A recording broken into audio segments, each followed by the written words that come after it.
Warning, what you're about to hear was intended to make you laugh. A lot. If you listen to the show and feel inspired, then that's awesome. But if you're easily offended or just can't take a joke, you should turn this off right now. Otherwise, turn this shit up and hang on. Welcome to the Get Up.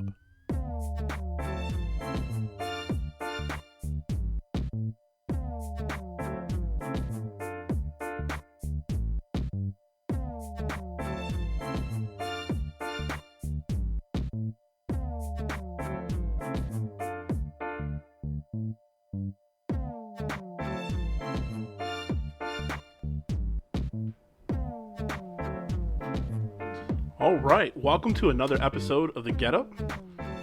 Today, joining me again is Mr. Don Ferguson. What's up, everybody? Don Ferguson is here, and he has his brand, Teeq Tequila.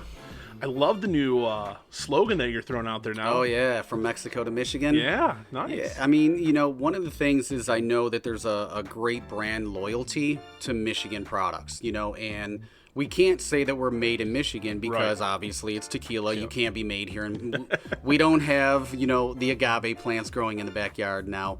I wouldn't mind it because that would mean, and I know you said you're a cold weather type of guy. I'll be honest, like 70, 75 degrees all year round, I'm good with that. That's why my goal is San Diego one day. But, if we were growing agave, that means it's warmer, and I'd be pretty happy. Pretty happy. I'd be enjoying that. But, because I like to sit outside and, have a drink. I got a pond waterfall in the backyard. Okay. I'm not bougie, trust me. Like, this was when I was making money that we put it in. But I'll sit back there, and that's where I kind of lose myself, and I think about what I'm going to do next. That's where all the really good ideas come from. That or either walking, being outside on a track and just walking. I seen you post something about that. Yeah. That's why you have a lot of your ideas just walking around. 100%. Like you got to have those spaces in your life that just encourage you to dig deep, dive within yourself to see what you're capable of. And a lot of the times it's the idea. If you come up with an idea, and that's where From Mexico to Michigan came from, it was how do we want to get it out there that we're a Michigan brand? And we played around with a bunch of different, kind of slogans. Right. And that one on one of my walks, my nature walks by myself, it just kind of came. And a lot of the best ideas, they just come. Right. They're organic, they just flow, and it's boom, here it is. And then you run it by somebody, what do you think? And, oh, I like that. What do you think of this? I like that. And it's like, fuck it, there you go. Right. You got it. Yeah. And just don't overthink it. Just go with it. Oh, you could drive yourself nuts just sitting there trying to think of something over and over and over and over again, like trying to find that perfect one for sure. And that's why, so on the back end of it is we still have our slogan of create your legacy. Right. Because that's more universal. That's, if we end up in Asia, I mean, nobody's going to care about from Mexico. Yeah. Fucking, what is Michigan? Right. So, it's the worst place to live during the winter, according to some poll I just saw. It's like worse than Alaska. I don't know. I heard that it's like one of the top 3 states for the least amount of sunshine, like per year. Oh, yeah. Or something. Yeah. Like my mom's always sending me this crazy stuff about it. Well, I'm pale and Irish, so, honestly, me and the sun aren't friends. We battle on a constant basis. So the sunscreen industry is loving me. That's kind of what it is. But yeah, it's just, you could beat yourself up, you could go crazy. But for me, it's just kind of keeping it simplistic and go with an intuition, go with your gut. And that's one of the things that I do a lot more now. Yeah. Yep. Totally. What got you there? Was it just mistakes? You overthink, overthinking causes unhappiness. And I've suffered from overthinking all my life. Even when it was back in corporate America, where I had to speak in front of a crowd of 300, 400, or 500 people, whatever it is, I would overthink everything that could possibly go wrong. And then you start to psych yourself out. You don't sleep the night before, all these different things. Then you're so nervous. Then you get up in front of people and the shit's not even that bad. Right. Like, It's never... one of the funny things, like, I don't ever have the anxiety of like what's going to go wrong or everything that could go wrong. More is I just don't want to sound like a fool, or I'm trying to make sure that I like. But that's something that could go wrong. You sound like a fool. Or that I'm hitting. But I guess it's my main one, right? Is that I'm trying to make sure that whatever I'm communicating is coming across right. Right. What's funny, we just went to me and my girlfriend just went to Vegas for a work thing. She had to go, and I've never been there, right? And and her work expense paid for the hotel and everything. It was for a conference, so I got to sit around and hang out in Vegas while she was sitting in a medical conference. But you know, she was anxious about just going to dinner with her boss, because like in her mind it was gonna play out this one way, and it didn't. And like everything, once we were done, she was like, oh, all right, that's so much better now I feel okay. Oh yeah, definitely. So this is the Blanco, right? Yeah. So I just poured the Blanco. We need to toast. Am I the first guest back on? No, I've had a couple repeat visitors. Okay. You're the only one that ever brings alcohol. You need to change that now. See, that's your direction. So I'll bring down like a glass of whiskey. I offer people, but it opens the show up, you know, and that's what's fun. So, yeah, this is our Blanco. You know, this is just the purest form of tequila. It's distilled. It sits in our, you know, vat, the steel vats for about a month and a half, and then it goes to the bottling process. So with ours, we use the agave from the highland and the lowland in all of our tequila, so it creates a different flavor profile. But this is, you know, smooth. We get a lot of people that want to compare it to Patron, want to compare it to an 1800, and when they do, they're shocked. They're pleasantly surprised. And it's just really cool. It's been chilled a little bit, but not, you know, anywhere near I would drink it. But I wanted to create a sipping Blanco, and you know, I think we did really well. And you know, but what are your thoughts? No, that's good. It's it's really smooth, and I love the sweetness, like the aroma too, and that's like one of the things with the reposado that you have. I mean, I'll sit there and just once it's gone, I'll just like the aroma in the glass, and like, oh, God, I mean, it's so sweet. Yeah, you got a good sweetness. So you got that agave. That's where the sweetness comes from. The cool effect of it. It's crisp. It's clean. That's the other thing about it. It's clean. It doesn't taste dirty. And what I mean by that is, you know, clouded or colluded or saturated with, you know, an artificial flavor or anything like that, because we don't use any artificial flavors, sweeteners, nothing like that. This is just... Is that a common thing in tequilas? Because I mean, I know it can be in some others, but is that common? So what's crazy about the industry, the liquor industry, is it's not, you know, governed by the FDA. So you don't have to say what's in it. And that's where Fireball, for all you people that enjoy the Fireball product when it came out, is they actually... So many people I know. Well, yeah, they had an ingredient that was found in antifreeze when it first came out. Yeah, when Fireball first came out. And so... it was banned, I think, in like 3 countries. And so they had to rework the recipe to take that out. But because you're not governed, you know, and mandated by the FDA to list, you know, what's in it, you know, they didn't have to do that. Isn't that crazy? Yeah, it might still be in there. It may not. I don't know. I can't drink Fireball. It's never been one of my favorites either. It's just not a good spirit. I'm a premium spirit guy. So, you know, with that is... yeah, it is a thing. So you'll look at the bottle. Some of them will say a caramel flavor, you know, something infused or added color, you know, just different things like that. You'll start to pick up on it because, you know, maybe that's something that you want to stay away from. Right. And that's not what we want to do. I mean, there's already that stereotype with tequila that people, I did it 20 years ago. Right. Well, shit's probably evolved since the shitty tequila, or because let's face it, let's break apart the industry. There's shitty vodkas. Oh, yeah. There are terrible whiskeys, and just across the rums, all of that. So there's no different. But the problem with it is tequila still gets that stereotype, and a lot of people, what they don't talk about is, oh no, tequila. I'm not gonna fuck with tequila. But they're not talking about the 30 sugary drinks that they had before it. But all they remember is that I had that tequila and then I got fucked up. Yep, and that's what it is. They don't think about, you know, the grams of sugar and the low grade ethanol vodka that went into their body, they blame it on tequila. So like maybe I need to make a song, blame it on tequila. like Jamie Foxx did or something, you know. But yeah, it's kind of known in the industry. In tequila, there are rumors, but because with the industry, they don't want to tell you what's going on because of competition. There are some out there that you can surmise because you don't get a maple flavoring sweetness. You just don't get that unless they're using staves like in whiskey barrels. Right. So like we use barrels from the Jack Daniel's, family, and it is what it is. It's a second generation Tennessee whiskey barrel. We don't advertise it, but that is where the barrels come from. So that's where you're getting a lot of that flavor.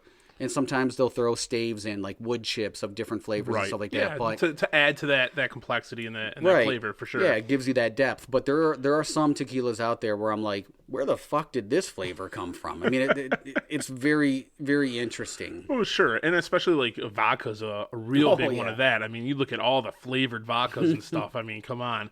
Yeah. So I get that. And what's really scary is, and there's some shows you can go watch on Netflix that talk about the food industry as a whole, and like each like different little sections of the food industry, and like what's really scary about them. And a lot of things, especially in America, can just be listed as a natural flavor because it's something that's naturally exists. Yeah. But it could be something horrible you don't want to be eating, but it's a natural flavor, and that's how they can get away without telling you what it really is. And it's crazy to see. And that's some scary shit. It's so funny, and I'm laughing so hard because my other platform, Teeq Life, that I kind of do for fun, social media micro-influencing for the liquor industry, where I have a YouTube channel, Teeq Life plug, but I talk about spirits, and a lot of this stuff I get, sent to me for the show, and I had High Noon hard seltzers. And, I'm not saying that it was bad. It is what it is. It's for... Now, this is High Noon, the whiskey company? I believe so. Yeah, I love their rye. One of their ryes I love. I think... Well, no, it might not be because it's part of the E&J Gallo family. Okay. So I don't know if it's part of that family, but it's High Noon Sun Sips. And it was, a hard seltzer. It's 4.5, 4.5 ABV. Which is all the rave right now. It is. They're so hot, and so that's why I wanted to do another one. But with the natural flavorings, it said, natural fruit flavors, vodka, and then natural flavorings like potassium citrate. Where the fuck is a natural flavor of potassium citrate? Right. I think of something natural that I go out to the backyard and I might pick from the garden, or I might pluck from the tree, or you can go to the store, the grocery store, and go get, go to the store and ask, can I get some potassium nitrate? Yeah. What? Do you have any more of those potassium? What are you talking about? And there was like 3 other ingredients where I'm like, I made a joke about it because I'm like, how do you pass that off as a natural flavoring? That's not a natural flavoring to me. Something like vanilla, where it comes from a vanilla bean, but I don't know the bean that potassium citrate comes like. But hey, I'm not a scientist. Maybe there is, that out there. Maybe it's a rock, and they granulate it down, and potassium citrate just magically appears like Willy Wonka. I don't know. I don't. So it is a thing, and they try to do that, a lot. And so, like for us, we can say, hey, this is where our tequila comes from. And this is what goes into it. Yeah, it's easy. Well, you're talking about moving to warmer climates eventually. And wouldn't mind it. And what's the reason that agave production and like growth of the plant hasn't come to America? I mean, there's got to be similar climates somewhere out west. Texas. Yeah, Texas, Arizona. Right. So you can grow agave in those climates. The thing about it, though, is you can't produce tequila from the agave grown here in America. So it comes from one type of agave, Blue Weber agave, that is grown in Jalisco. And because of years ago, the Mexican government kind of sanctioned it, lobbied that all tequila it has to come from this region, kind of like France with Champagne or Cognac region. And so it's the same thing with tequila. So they trademarked the name so that way to get your bottle, to start to call it tequila. Yeah, you have to go through the CRT, and then they work with your distillery to make sure that you're 100% legit.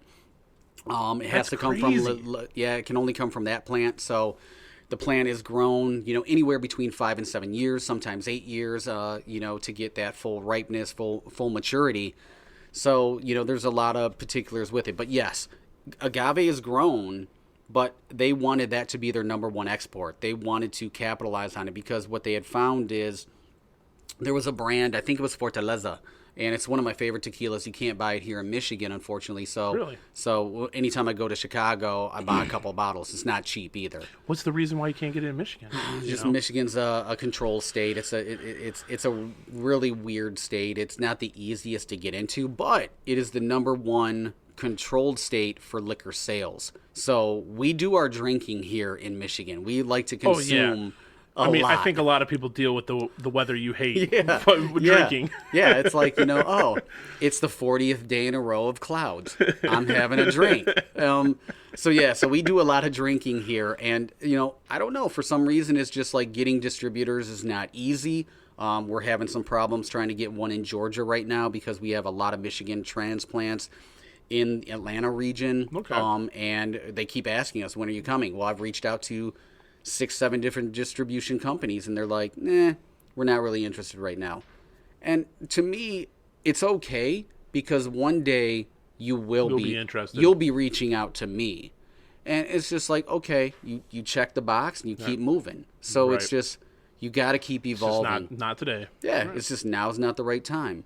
But one day will be the right time. And so, so that could be one of the reasons. But, Fortaleza, it goes back to some of their story is they were finding over in Asia, they were importing agave and making their own tequila. Really? So it was kind of like a bootleg tequila. And so when, some of the business owners found out about it, well, it's going to hurt their sales. It's going to hurt their production of tequila. So, and that's what they were banking on, in that particular region, because that's what it was known for, tequila and you mezcal. look at like most tequila bottles, they all say Jalisco, right? Mm-hmm, mm-hmm.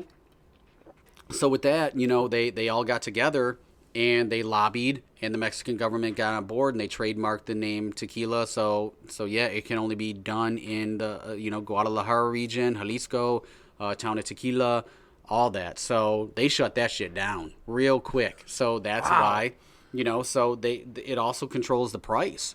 So it's like a premium tequila, a good tequila, is going to cost you like a good whiskey, a good bourbon, something like that. So. So that's the additives. Now brands are trying to differentiate themselves from each other because it's tequila. Like how much different can you get? So well, significantally. I mean, you can. I mean, I'll tell you. I bought a bottle of 1800 Reposado. Okay. And the barrels that they use, I think it's white oak. They use American white oak. Wow, like it's weird because on the nose, like it smells like it's like a Reposado tequila, but man, once you drink that, the flavor is completely different. Sure. And I wasn't too much of a fan. It almost reminded me of like how a strong peat Scotch can be compared to like most other whiskeys. Yeah. I was like, whoa, man, this is real strong on that flavor. It wasn't what I was exactly looking for. Yeah. So I still got that bottle. That one. That one's like when I'm like, all right, I got nothing else to drink. I'll drink that. Or those turn into, well, what can I mix it with? And it's unfortunate because it's earthy, it's a little rustic, a little peppery. You get more of the straight oak, and it's not a lot of depth or creaminess to it. And so, a good portion of your tequilas are actually like that. And so now you'll see a lot more coming out with different barrels. And so that's why, we chose a different type of barrel to age our tequila in, because I knew it was going to give me a character that I was looking for. I think the length of time too. 8 months, yeah. Right, is something that's impressive in my little bit of experimenting here. Yeah. It's like 3 to 4 months seems to be the average. Yeah, around 4 months is kind of the mainstay. Anywhere from 4 to 6 months is, kind of real acceptable in the industry. So for us, we're kind of teetering on that añejo. Añejos start at 12 months. So with that being said, is like, I wanted a darker, deeper hue. Yeah. So when you look at it, it's like, holy shit, is that an añejo? Well, it's funny because when I look at yours compared to other brands, I'm like, man, they look like they're watered down. Or something. Yeah, and it's funny because there are some brands out there that are diffused tequilas, so they strip them down and then they add agave flavoring back in. Really? Yeah. So that's one of the things. So it's like if you can take a lemon and you can squeeze a lemon with your hand and get like an ounce of lemon juice. Well, if I create a machine that can get 2.5 ounces of lemon juice, it can become saturated. It become, watered down. Right. So that's where the diffused, kind of conversation comes from. So a lot of them, what they'll do is add agave flavoring back in to give it that agave back. So yeah, it's like it's like watching any kind of drug movie. It's like they cut the cocaine. Yeah, they strip it down. So getting into this business, like, has your knowledge and what you've learned just grown exponentially? The finer details of how it was, or were you always this interested in tequila? I just totally smacked my mixer. Yeah. Or were you always this interested in the finer details of tequila? I was always interested in the finer details of tequila. However, Uh-oh. it Losing some sound there? a little bit. Oh no. I have to figure out where that came from. That's weird. Uh-oh. Technical difficulties. You can't hear yourself at all? I can hear out of the right. Ear? All right. Keep talking. Okay. I'm going to go under the table. Okay. So, what I've actually... Oh, you're good. Now it's good? Yeah. Yeah. Weird. The business side. I've learned, I learned a lot more about the tequila industry, as far as production. I'm not a distiller, so I'm not, Right. I can't be a distiller. I don't live in Mexico. So with that being said, is to focus on that aspect of it is kind of ass backwards. It's the business side of it. And so I've learned a lot more about the business side of the spirits industry, Right. just as a whole. And that has been a major component because, you can have the best anything in the world, but if you don't know how to market it, if you don't know how to sell it, and you don't know how to promote it, you're going to be out of business. Or And even the limitations of like getting it out there, right? Yeah. Like yeah, I mean, the channels you have to go through and all that stuff. yeah, it was difficult, and for me, I look at everything as a puzzle. It's just, the richest people in the world, they're rich because they're problem solvers. They solve some sort of a problem. And whether the problem is marketing, whether the problem is producing something to make life easier, like the microwave. Right. Millionaire because he figured out how to cook a baked potato in 7 minutes as opposed to an hour and a half. That's some kind of mad science. Isn't it? It's stupid.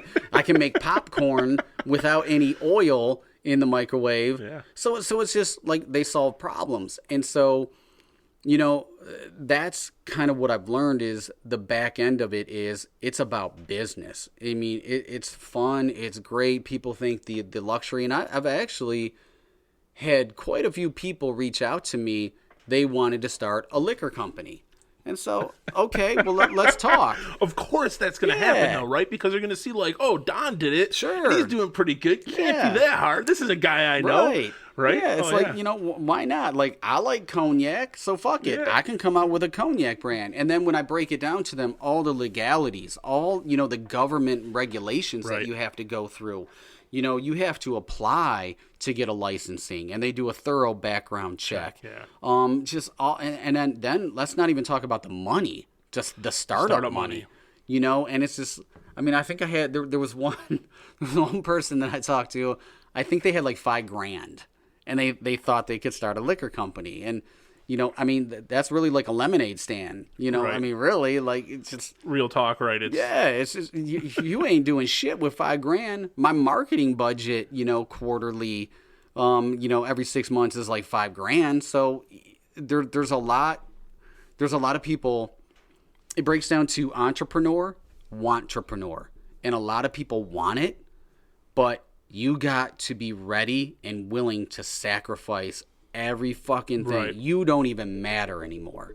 Everything else matters. So, outside of your family and being able to provide for your family, the business eats first. Yeah. And that's it. And if your heart's not there, then it's not even worth going after because, Yeah. I mean, I've talked to, about doing a food truck.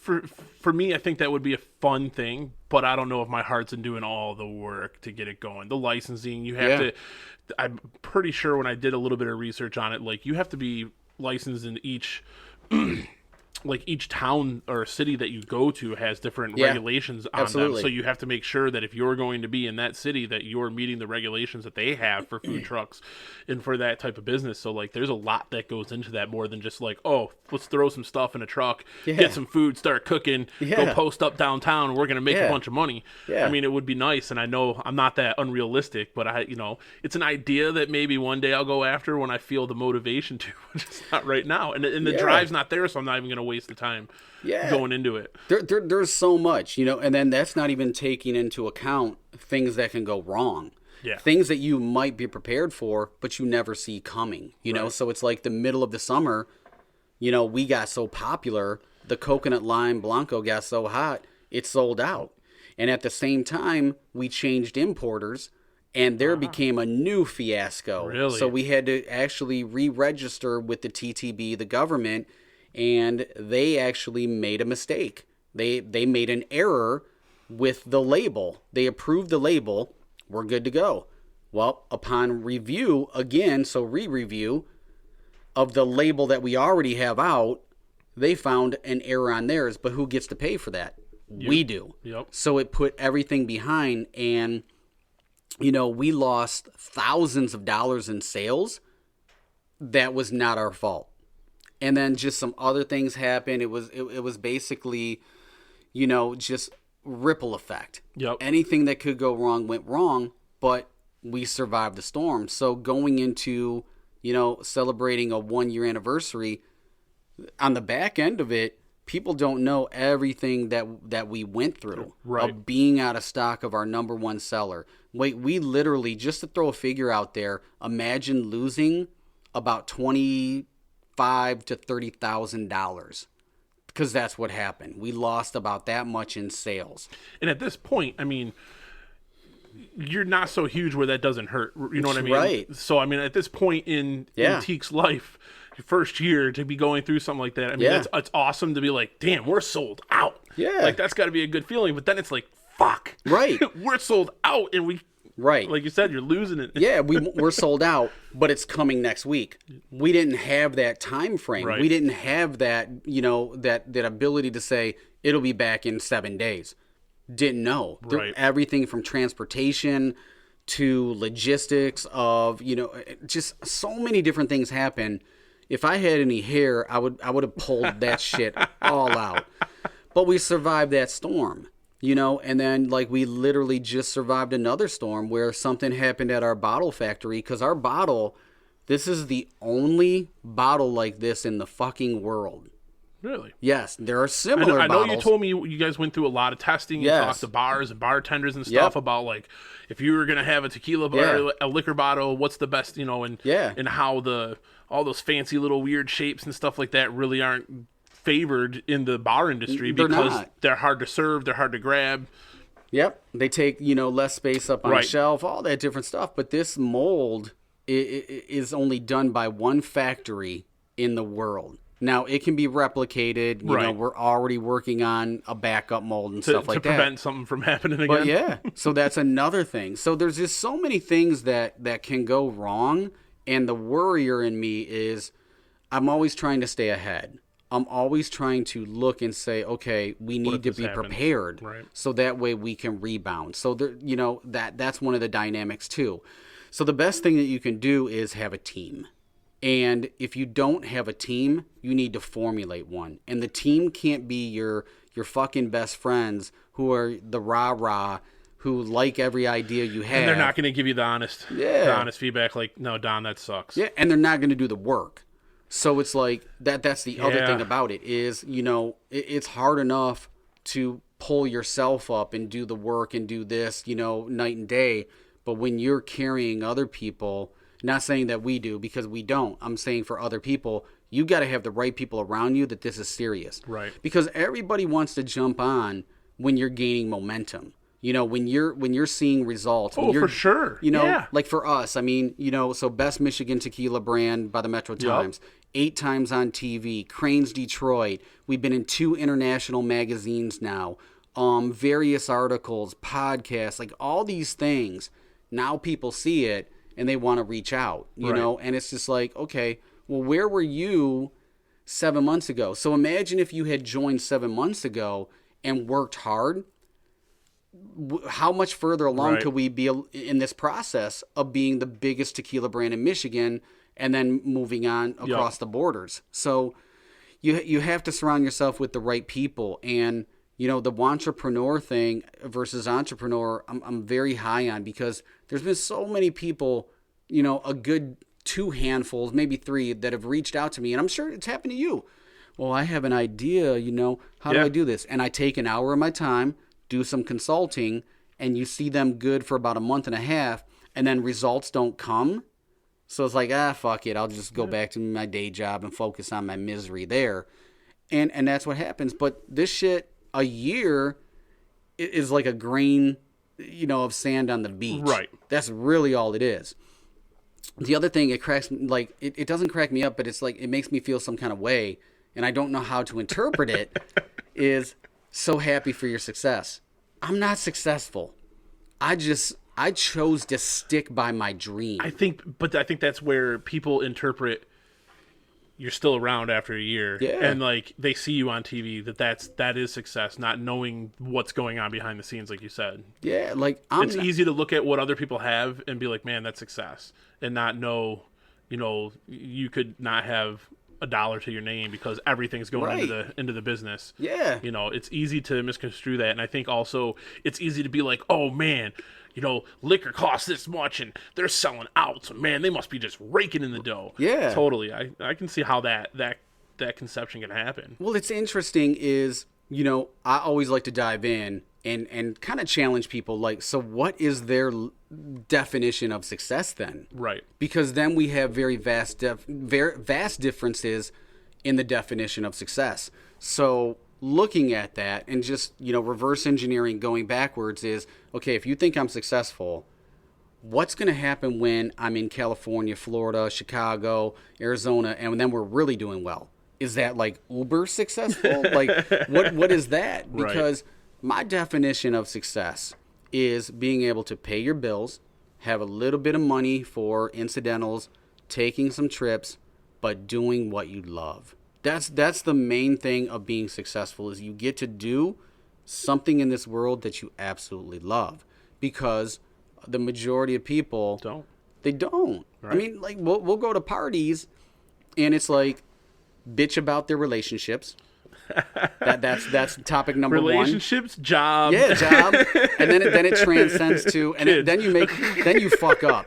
Then you really fuck up and you're like, well, how's work? Right. Fuck. Why did I say that? Yeah. I shouldn't have just said that. Because it's like, these months. And then you're like, oh shit. I can't relate to that. I don't have a boss. I don't have, you know, a leader. I don't have a manager. I am my own boss. And like, even as of recently, we have now a PR firm handling a lot of our, you know, publicity and a little bit of marketing. We have a part-time sales rep, and we're bringing on another part-time sales rep next year, and then marketing too. So when I'm called boss, it fucking makes me cringe, because you're your own boss. You know, so if you're doing part-time sales or you're doing PR, I don't micromanage. It's just like, here's the budget, here's what we expect, whatever it is, do what you do. Right. Like, just control your day. Here's the result. Here's the desired result of what I want. So like our PR team, I said, I just have a couple of key points. I don't need help with TV, because for some reason they keep asking my ugly ass to come back on. So I'm cool, and you're going to see me come more. on. I see all the comments. Damn, Don, looking good on TV. Yeah. You know, so it is funny. You know, but like I said, okay, M Live, Cranes is a goal. Cranes is a dream. And they got it. She got it. Aisha got it. And I was like, oh shit. And here's the funny thing about it is, I didn't even know it. I Googled Cranes Detroit that day that I found out. I Googled it because she was like, hey, they're going to pick it up. Don't know when, blah, blah, blah. And I'm like, oh shit. Well, I want to see their viewership. I want to see their readership. I want to see their stats. I Googled Cranes Detroit. The first fucking thing that pops up on Google is the picture of our bottles. And it says, you know, Detroit or whatever it is, you know, spills over state lines. I'm like, oh shit. What? Already. I'm like, oh my God. And that night we were actually closing on an investor deal. So we're getting Okay. some investors. And so we were closing, so we made a toast. And, I said to my business partner, I go, so we're going to do 2 toasts, to the one investor, like, welcome to the family, blah, blah, blah. And then the other toast was, how does it feel to be mentioned in Cranes, Detroit? And he looked at me like, what are you talking about? And I'm like, yeah, we're in Cranes. And it was like, that was a big moment, but I found it by accident.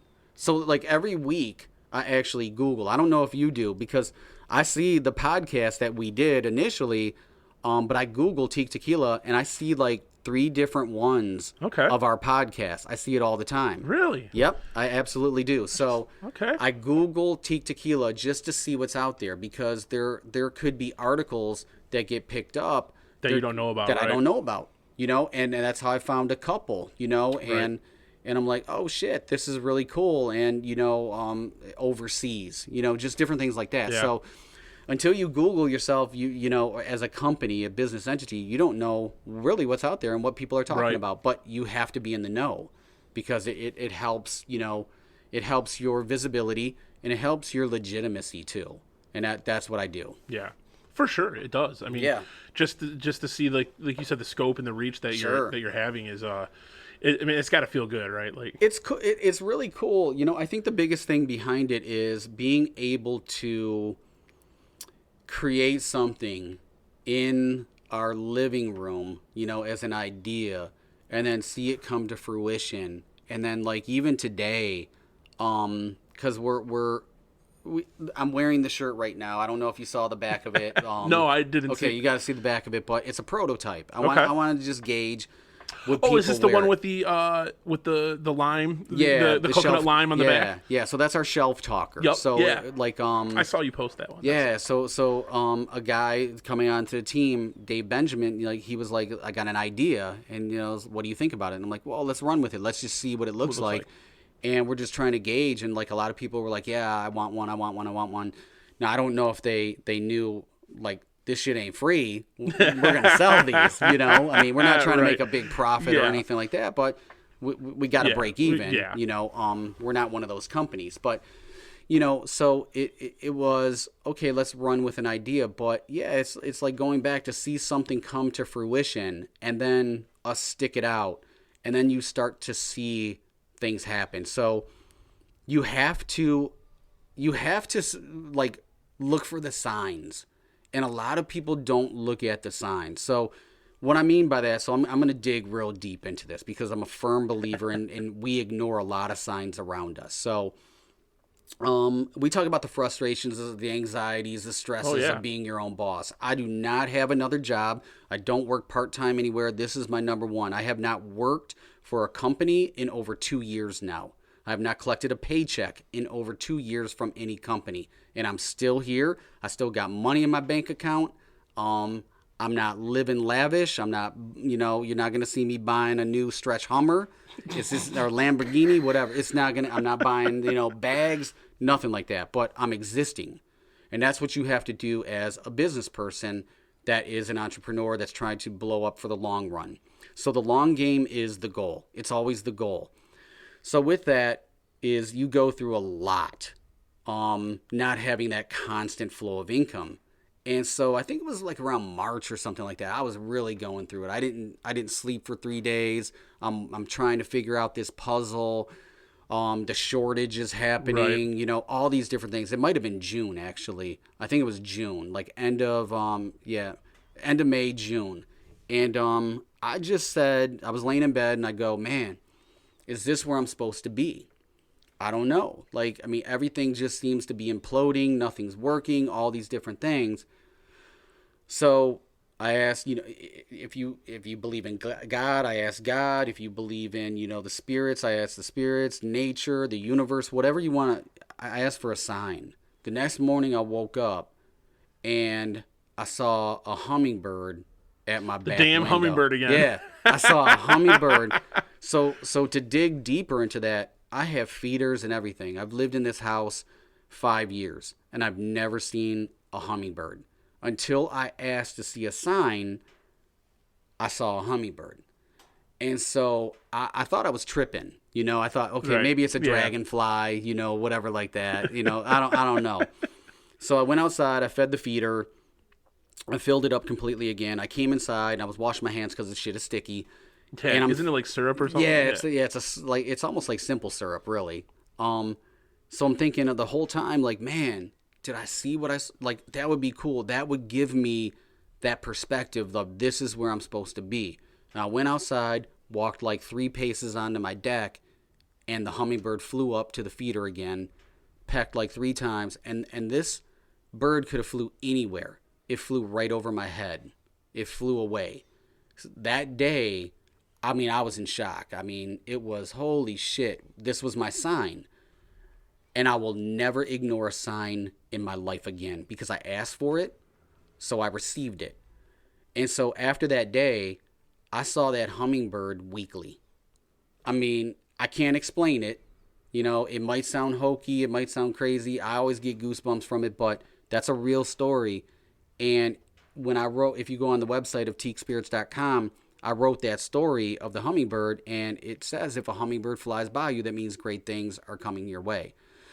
So for me, that kind of changed everything. I started to calm down. I started to get a lot more patience, but Meanwhile, that hummingbird is just trying to figure out why you're freaking out every time you see it. Yeah. And That's why he keeps coming back. He's like, man, this guy's bugging out. What's going on? Well, now it got to the point where I'm laying on the hammock and I'm like, yeah, I'm gonna see this hummingbird again, right? And I look over and I'm like, oh, yep, there he is. What kind of hammock? Just do you cheap-aldy one. Do you do the one with the spreader bar, or do you do like the gathered end that's like loose yeah, fabric? the bar. Oh, you yeah. gotta change your game, man. Change your hammock game. Well, sorry. When I make some money, so I got what I have, and it's comfortable with me. I fall asleep out there, probably get stung in the lip, a couple times, but I just go out there and I think. Got crapped on by a squirrel. Oh, did you? Yes. Did you really? Yeah, out there. That's not fun. But it is It a was great funny, story. out of nowhere. It's a great story. That's hilarious. All they do is kind of like, because I used to feed them, back in the day, and now, everything goes in the business. So all those little incidentals I don't buy anymore. And they just scream at me. You ever hear a squirrel scream? Oh, yeah, bark. Yeah, they bark. Yeah. It's hilarious. Oh, yeah. First time I heard it, I'm like, what the fuck is that? Yeah, the last one that barked at me, I shot, I think. Oh, and then I ate him. Well, we don't do that in Canton. Very different. Very different out here. But so going back to the signs is a lot of people don't pay attention to the signs, and that could be a relationship. You start dating somebody at first, you get a couple of red flags, maybe a couple of yellow. Yeah, I've been there. Yeah, but you're like, no, but Let's I really see where this like goes. them, Yeah. And before you know it, you're fucking in love. You're hooked, and it's too late. And so now all those flags that people see now too, like your friends, your core, they say something, you make excuses. Mm-hmm. And that's what happens. So the same is with any type of sector in your life.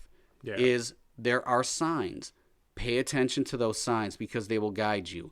So trust your instinct, trust your intuition, and what you just got to really pay attention to it. And that's what I go with now. So one of the things is on social media, we only marketed to Michigan.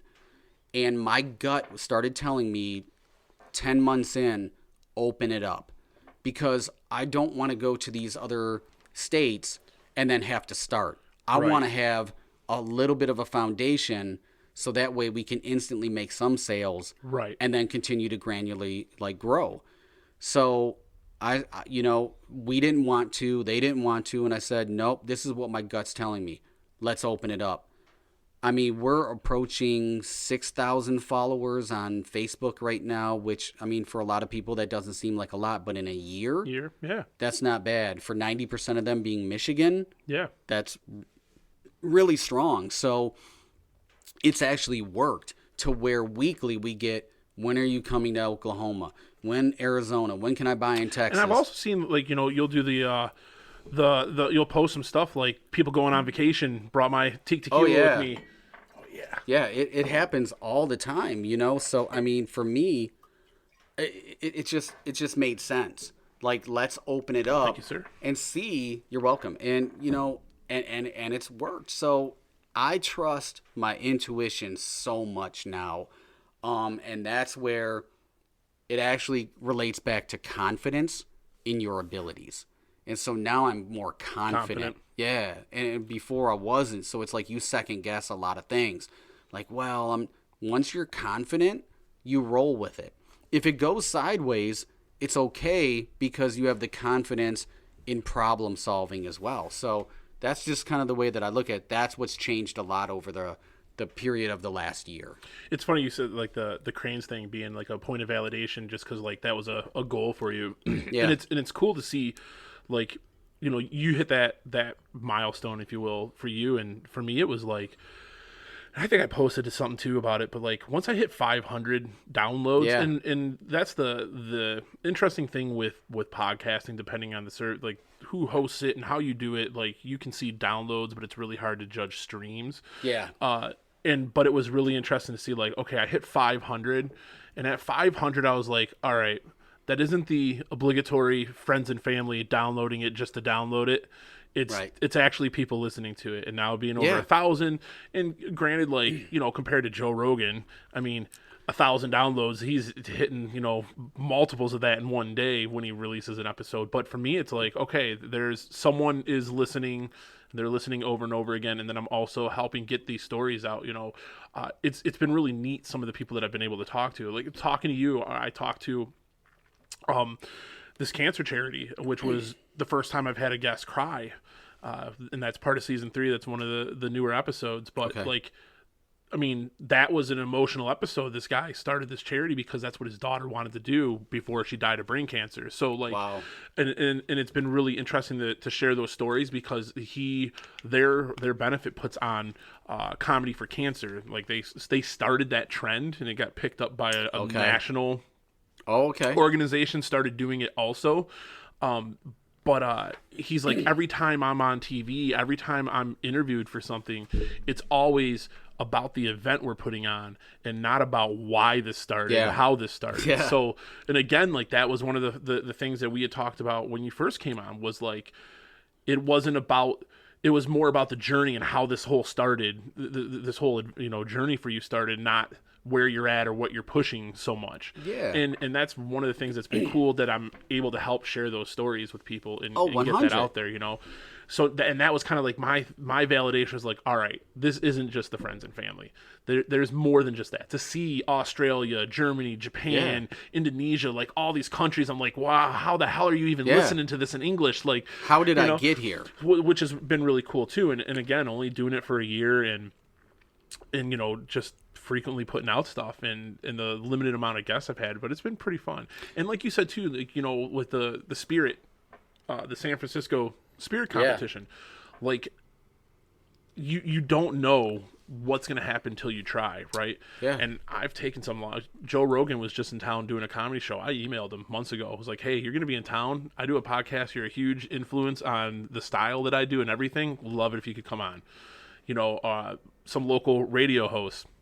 I got a response from them. I emailed one of them, was like, hey, would love if you come on. Obviously couldn't because of contracts, but but I got a response, and even that was cool. Like, all right, cool, got a response back, you know. So like, but you never know unless you take those risks. No from Joe? No response, anything? No response from Joe, but I mean, Joe's pretty big. He is, you know. And so like you made a comparison, and you were like, I'm not getting the clicks, you know, that Joe Rogan is getting, but Joe Rogan has been in the industry, meaning the entertainment industry, decades. Yeah. And a lot of the times what happens is because, and this is where I give you a lot of credit, you know, and I'll take credit as well, because when you don't see the instant, we want instant gratification. Yeah. That's just what we want. So when we don't see it instantly, it's default, easy to lose the hope. Yeah, I'm done. I'm not going to do this anymore, like whatever, like that. So when people say, I'm so happy for your success, no, you should be happy for my tenacity. You should be happy of my determination, you know, my commitment. Right. That's what you should be, because that's what you're seeing. Yeah, right. You're not seeing success yet. When I have success, you will know about it. But I don't have success yet. I have, you know, something that I've overcome, and it's still a struggle. It's still an opportunity. It's still pushing forward. But that's really what it is happy for my determination that I'm sticking with something. Right. Because most people, when you don't see a result within 3 to 5 months, whatever it is, shut down. Yep. And, you know, how in the world can you do that and ever think to be successful in life if you don't, you know, adhere to something? Right. You know, like just that's my foundation is I'm too far in to give up.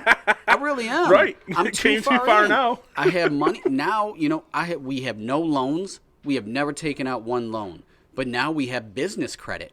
So now, Right. as a corporation, we actually have business credit.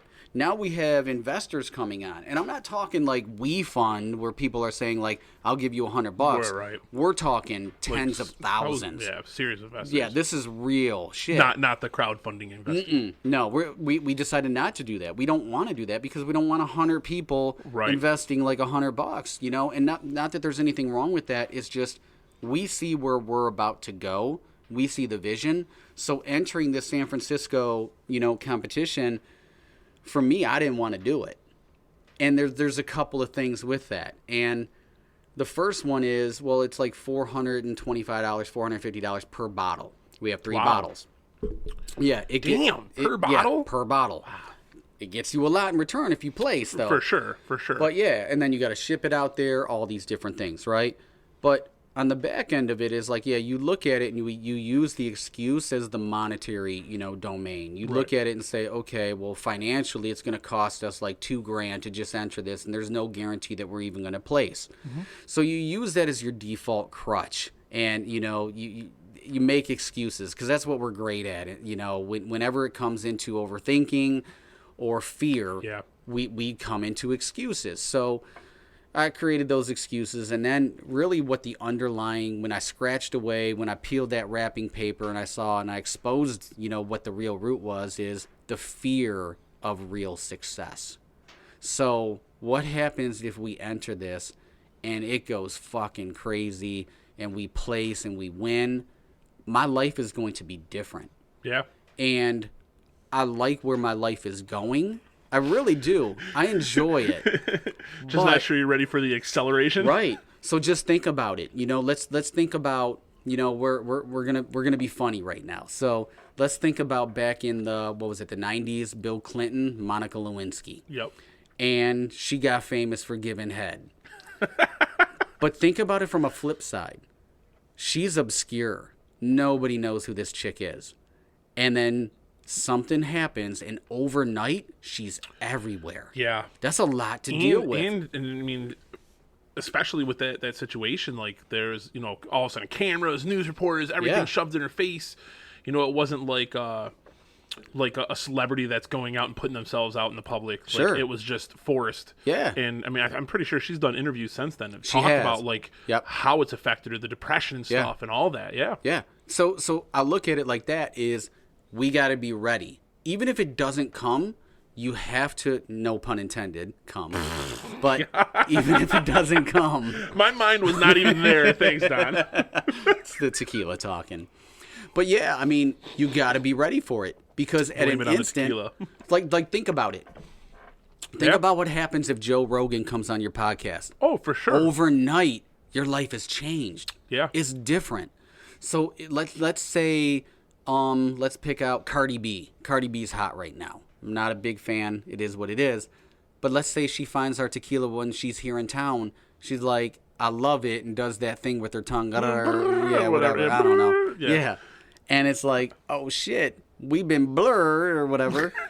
Whatever her trademark is. Yeah. And now here we are. So it's like you got to look at things like that, and that's a fear of success. And that could almost, I mean, in realistically, I mean, especially with you seeing the endorsements from people all the time like that, that's something that could wholeheartedly just happen in an instant. Yeah. It really can. And that's the excitement, but that's the fear. Because then, you know, when you're in that hot moment, if you can't meet the demand, do you fall away in obscurity again? And so, like, I don't know, like Hypnotic, at one point, everybody drank Hypnotic.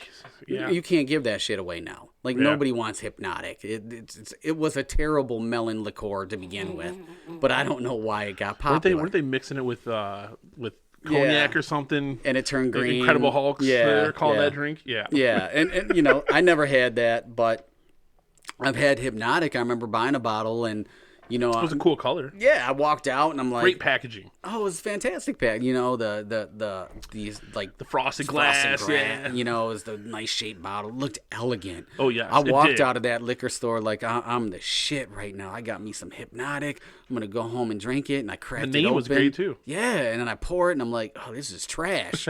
Like, what is this?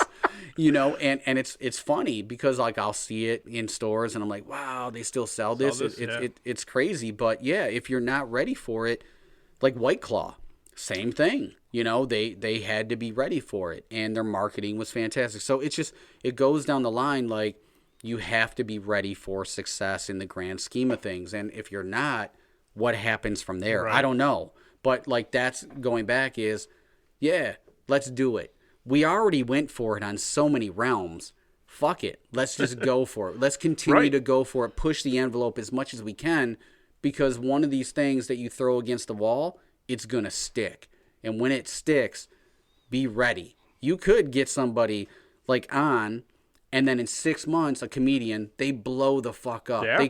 They're in a Kevin Hart movie. You know, I mean, just all these different things. And your life, your podcast is going to change. And then advertisers and just all these different things. Yeah. And it's just like, you got to be ready for it. You got to think next level. Because if you're not thinking next level, you're always going to stay at the same level. Right.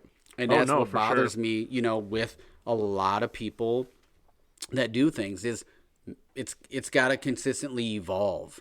And that's just what I always think is, how can we top? So I'm always in competition with me. I'm always in competition with other brands because I see what they're doing. Major marketing dollars, of course, but obviously, how can but like we talked about earlier, like working with what you have though too. Like just because you don't have those same marketing dollars, sure, it might limit what the scope of what you're able to do, but you're still able to do something with what you have. If you're you're tenacious enough, but like, you know what I mean? Like if you look at it, you can do things always and accomplish things. You can. They just might not be the way that you envision it, the grand way, but you're still able to do it. Like we were talking about with this, like, yeah, I started doing video for this and realized my lighting was shit because it was one goofy little light bulb. So then I bought a couple $10 lights, and it's like way brighter down here now. Sure. You know, and nobody knows. Right, and I cut the camera angle so you can't even see the light. Yeah. So it's, you know, like... nobody knows, nobody cares. Yeah. We think about it, we overthink it way too much. So when you overthink something, it gives you some, you know, anxiety. It brings about stress, like all these different things. That's what happens. And you know, now I'm just like, fuck it, I don't care. Like one of my videos that I did for a commercial, like for Teeq Tequila, I was making a cocktail. And it was blurry. We forgot to focus before we started filming again. And I'm like, oh, shit, fuck it. I don't even care. Because, you know, it is what it is. You're never going to be perfect. Yeah. The lighting's not going to be perfect. Yep. You know, so you work with what you have. And so that's why we have actually, you know, been well. We've done well because we're not going out there and buying 40,000 T-shirts and 50,000 hats to give out. No, you got to start somewhere. So we're going to start with the product. Yep. And work on the product, because the product takes off, everything is a bonus. Right. All that's a bonus. I think people lose sight of that too, though, sometimes. Whatever the product is, they try to do too much at once, right? I you know, I'll follow other podcasts and stuff, and I don't know how well their numbers are, how successful they're doing, if they're making any money or not. But they got stickers and they got all this stuff. I got no stickers. I got some business cards that I hand out when I meet people. But other than that, like, I don't have any of that stuff because I'm not worried about that at this point. Well, how many Jaeger, you know, realistically, how many Jaeger or rum chata shot glasses do you really fucking need? Right. I mean, like, I got a Jaeger bucket right there. Right. It's a whole damn bucket. And it's holding... It's holding... I think there's air hockey stuff in there, some darts, some cords. Point Teeq Tequila. And that's what I'm saying is, like, you know, what do you do with this stuff? Right. You know what I'm saying? These companies, they you know, so a small brand like us, coming out of the gate, no, we can't afford to Right. do that stuff. But like I remember one person that I talked to who did marketing, Detroit, stuff like that.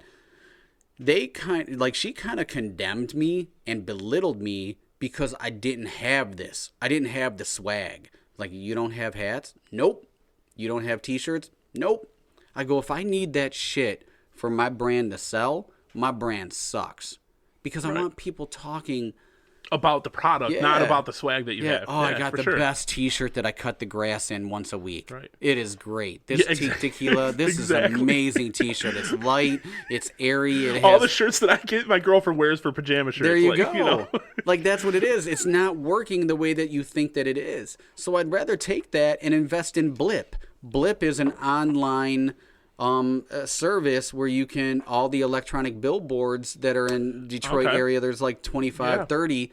Like, for $10 a day off peak times, you can actually advertise your brand. There you Why go. would I not do that over, giving out a T-shirt that Right. somebody's going to wear to bed? You know what I'm saying? Like, I Yep, mean, no, yeah, I hear you there, because it's not like someone's gonna get your T-shirt. I mean, you may get some, friends or people that are like just in love with it that'll be like, oh, check me out, Yeah. my Teeq shirt. But other than that, yeah, like you said, it's it becomes the chilling Yeah. at home shirt or the mowing the lawn shirt, and not the So here's the dynamic behind that. If I give out a shirt, that's what it turns into. But if I charge you cost plus shipping, isn't that crazy? it will change the dynamic, meaning you will wear Wear it. that in a different capacity. Yeah, you'll wear So- it out because you're showing got it it. off because you paid for it. Because I paid for Isn't it. that crazy? Like, and it's the same damn shirt. It is, but that's what it is. So it's like I put it out there, and I do a lot of like cryptic things. Like, I'll do a lot of cryptic social media marketing and advertising to where I'm just really trying to get a gauge on something, Right. And it's fun for me. It's still a piece of the puzzle, and I'm just a social media geek, and I love it. I will spend an hour looking at data. See, I got carried away. I got excited. And I'll look at the data. Right. The same thing as you're looking at, oh man, somebody in Australia is listening, or somebody in, Asia, Japan, China, whatever it may be, they're listening. Like, I get excited from that stuff because it helps me figure out what's working and what's not working. And of course, I'm going to continue working. And here's the benefit of it, is one day when we get so big that I can't do this by myself, I know somebody can't rip me off because I know about it. So when they come to me and say like, oh, this blah, blah, blah, this and that, no, I've done it. I know about it. And as a business owner, you got to know a little bit about each facet of the business, so that way you don't get ripped off. I watched this show with A-Rod, and it's called like Beginning Again or Back Again or something like that. And it's like he's helping like former celebrities or, former sports players that kind of squandered their money Right. get back. And, Evander Holyfield made like $300 million and has nothing. Yeah. I mean, he like terrible. And when I watched the episode, I could tell why, because he didn't want to be bothered by this stuff. He didn't have, the sense for business. He didn't want to be involved in it. Right. And he just allowed everybody else, and they lost his money. And it's a shame, but it happens every day. It happens a lot. Yeah. It's really For sure. It's really sad. So, that's never going to be a position. We got a good team, but also I know a little bit about a little bit. So I can ask the right questions to put people on the spot where it's like, I think you're kind of bullshitting me. So let me see it. And once you see Can't the bullshit a data, bullshitter. once you see the data, it's done. Right. It's all about the data. So, how? So with the trajectory, everything that's been going on with Teeq, are you happy how everything's worked out so far? And is there anything that you wish you would have had the power to change, or well, you do have the power to change, but do you wish you would have changed? I mean, to look back and to concentrate or to focus on something like, man, I wish I wouldn't have done that. Yes, there's many things like I wish I wouldn't have done. And funny as it is like Teeq life, the other platform, I bought T-shirts and shot glasses and stuff like that. I wish I wouldn't have done I that. use these like once a week. These are great. I use them once a week. Here's what's fucked up is like these were for sale. So these tumblers, these cocktail glasses, which I love because I use them at home too. But for like over a year, they were on that website for people to order. Nobody ordered. Nobody ordered them. I mean, I made sales outside of the website, but Right. nobody ordered via the website. All of a sudden, people started to order, and I didn't have any more. I had sold my Right. allowed, and I was like, I'm not going to order anymore. Right. So I had to refund money, and then I took that page down to be able to. And then I've literally had a couple people ask me recently, how can I buy those? So it's really funny, but like, I wish I wouldn't have done that. But to go back, I learned. I mean, there's no way that I would have learned some of this stuff had I not done it. So some of the best things is to learn, how deep a hole truly is to jump in that hole while you're digging. And then you can look up and say, wow, holy shit, I've done it. I can't get out, Right. And so you learn these lessons as you go along. But like that's something, maybe I wouldn't have left the company that I worked for previously as soon, but I didn't know that the tequila was going to take an added 3 months Right. because of things with the change in the government. So there's no way I would have known that. But looking back, I learned a lot. So had I not, left at that particular time, I would have not had the time to invest in social media, to learn Right. about Yeah. marketing. And so as I was doubting myself at one point and saying, oh shit, like maybe I left too early. I should have stuck it out maybe like 4 more months. You were also gaining that experience in Yes. another avenue, right? And that experience actually came back to benefit us when we did release the tequila. Because then it was like, well, I know these algorithms. I know how this works. I know how that works. I understand social media advertising. But I wouldn't have had that time. So, it's a give and a take. And it's so fucking cliche, but everything does happen for a reason. It really does. It's part of your path. It's part of your journey. And you have to take your lumps. You have to take, your hits, and you have to celebrate some accomplishments and say, man. So like there was one, man, this person wanted to do some sort of partnership with us. And my gut was like, I don't know. And they're like, yeah, well, you can actually, like, we'll do this function, we'll do this event at such and such location. I'm like, well, they don't carry our product. They have to order it. I mean, it's a law, the MLCC. Right. And she was like, well, just give them a couple cases. Well, that's fucking illegal. What? You can't give it, and it takes away from my profit. That's my Yeah. margin. Right. And so I said, at that point, I'm not fucking with them, because they don't understand. I had to school them on the MLCC laws, and just different things like that. And then, like, I came to find out, like, a lot of those functions had actually been a debacle.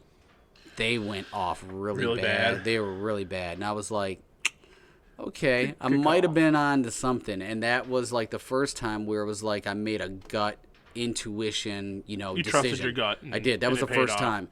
And then, I started to go back into the old habits where I second guessed, and stuff like that. And then when I had the hummingbird incident, it was like, I'm never doubting myself again. I'm just going to go on to it. So am I happy where we're at?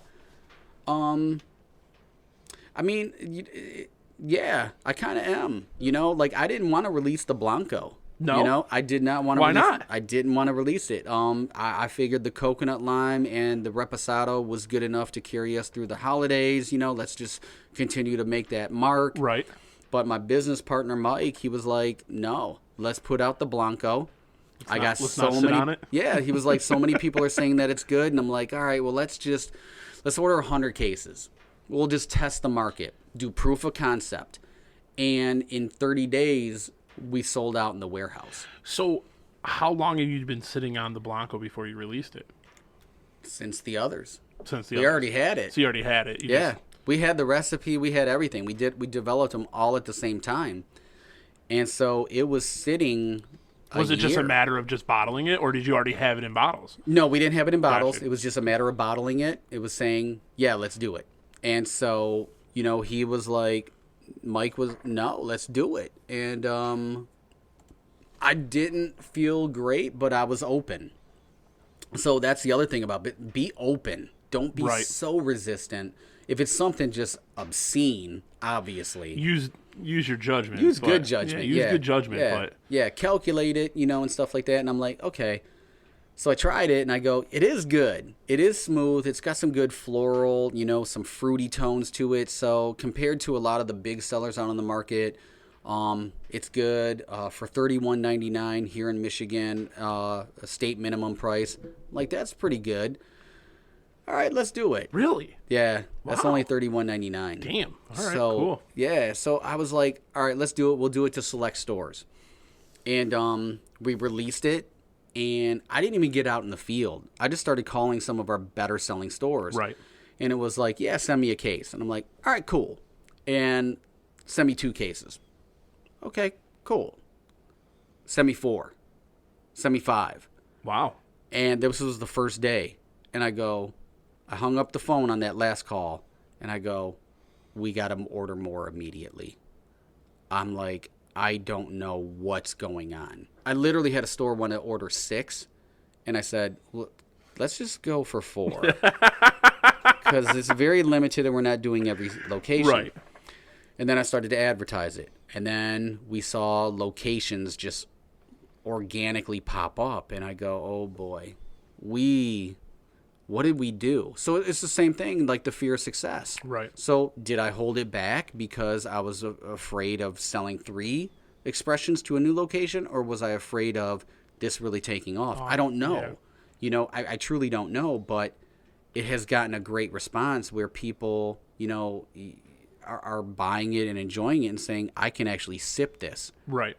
And at a good price point too. yeah, at a good price point, for a premium tequila. And it's just like, oh shit, what did we do? Right. And that's a good feeling. Like, those are the things that I celebrate, and I sit back at night and I'm like, wow, this is really us. Right. I mean, it's gonna be crazy, right?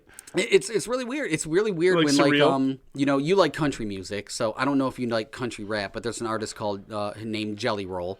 I'm going to And- clarify that. I do not like country Oh, music. you don't? Okay, No, I my thought you girlfriend did. loves country That's music. where it Wait, is. actually, she Okay. wants to go see Garth Brooks.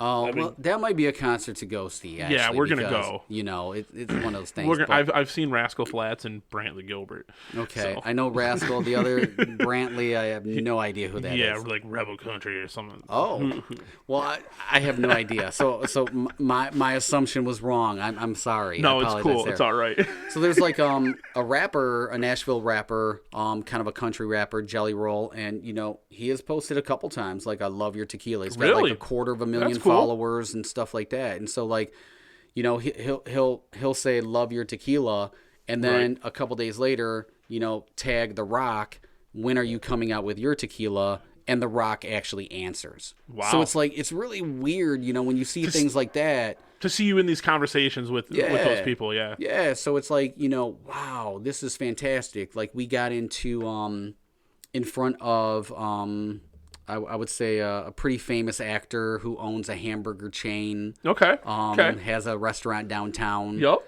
And so that was another thing. Like, enjoyed it. So it's just like, these are the things where it's like, damn, we really did that. Me Right. going back to the days where I worked at a retailer where I wore a blue shirt and tan khakis with a yellow name tag, to where now I'm on TV, I'm in newspapers, I'm in magazines, Yeah. something that we created. It's very surreal to me. I'm for very sure. humble. For sure. I'm very grateful. So to go back is, am I happy with the progress? I am. I'm happy, but I'm excited to see where this goes, because it's like water. And if you watch water in its natural element, it starts tributaries by itself, just over time with erosion, and it creates a stream, and then it creates, just something more powerful. And I don't know where this is going to go, Right. but my thing is to always remain humble, to always remain grateful. But I had to go through all of that to get to this point where I enjoy these little things where somebody's like, I love your tequila. And it's like, oh, thanks. Cool. You know, this is, wow. This is crazy. So, and I know when the first time you were on, we talked about pounding the pavement, trying to make those sales, the cases, going in the stores and people, and I know, like, I had talked to you about, it was hard to find over here by me. Like, I had to go to 3 different stores just to find it and stuff.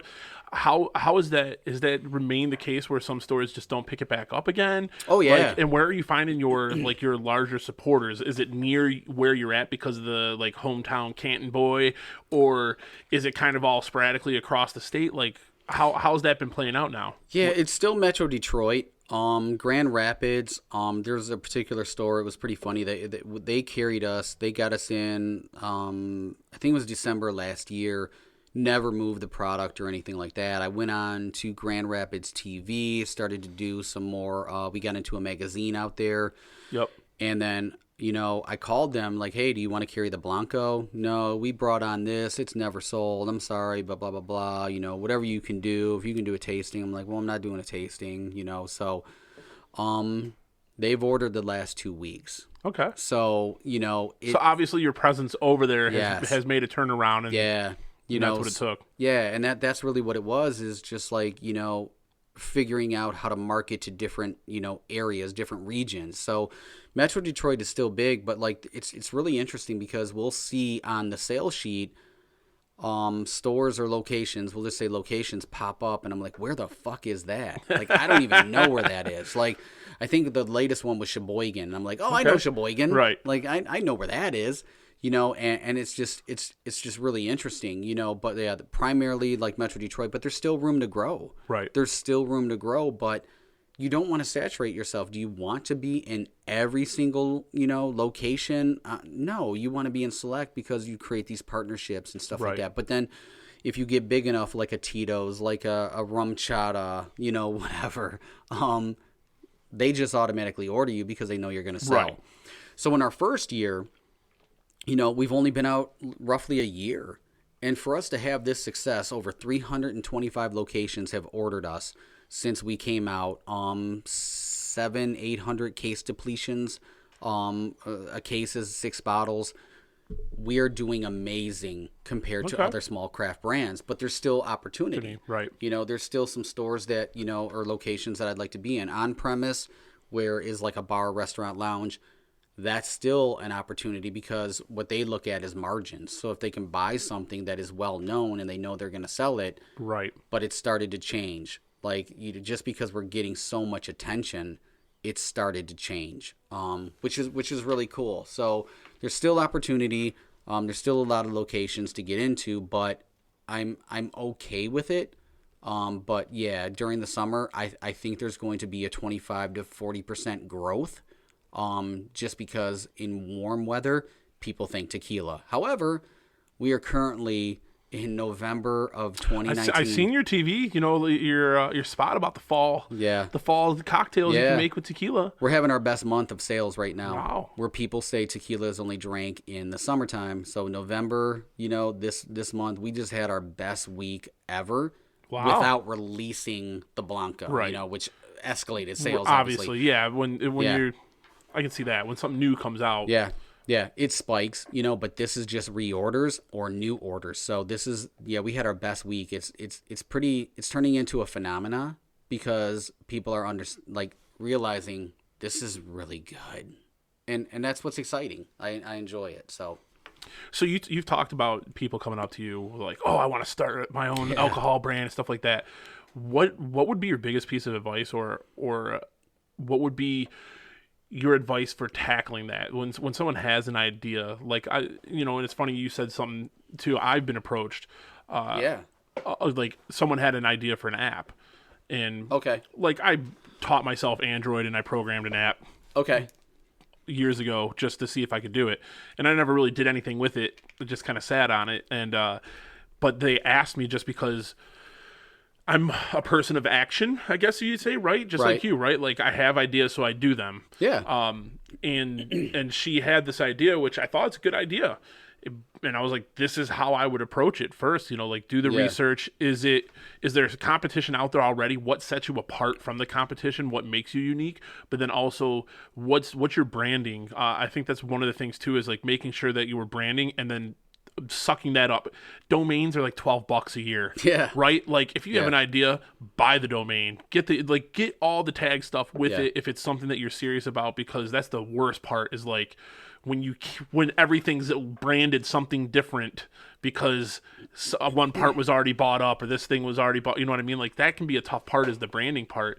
Sure. But what would be your Don steps to success for someone that has an idea, not necessarily alcohol, but just any idea Anything, for kicking yeah. it off and getting it going? Yeah, I mean, I've had quite a few people come from blogging to creating a product to creating an alcohol product, like hot sauce, all these different things.